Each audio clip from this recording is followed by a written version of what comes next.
Three nations, a new chapter in space takes flight. Godspeed, AX4.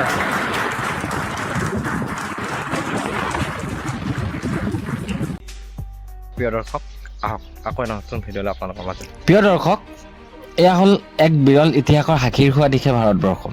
দীৰ্ঘ প্ৰতীক্ষাৰ অন্ত পেলাই XCOM 4 যুগে মহাকাশ অভিমুখে ৰাওনা হৈছে ভাৰতৰ মহাকাশচাৰী শুভাংশু শুক্লাৰ সৈতে এটি দল। এয়া নিশ্চিত মহাকাশলৈ যাত্ৰাৰ দিশত এটি বিশেষ ক্ষণ। দেশৰ মাননীয় প্ৰধানমন্ত্ৰী নৰেন্দ্ৰ মোদী ডাঙৰীয়াই সবল নেতৃত্ব আৰু অন্যান্য আগ্ৰহত ভাৰতৰ মহাকাশ ক্ষেত্ৰই ইতিমধ্যে নৱদিগন্তৰ ৰং সিঁচিবলৈ সক্ষম হৈছে। বন্ধুসকল, আজি যাত্ৰা কৰা দেশমাতৃৰ সুযোগ্য সন্তানগৰাকী দুঃসাহসিক যাত্ৰা সফল হওক, সেয়া কোটি কোটি ভাৰতীয় আজি প্ৰাৰ্থনা জনাইছোঁ। 4, 3, 2, 1, ignition, and lift off.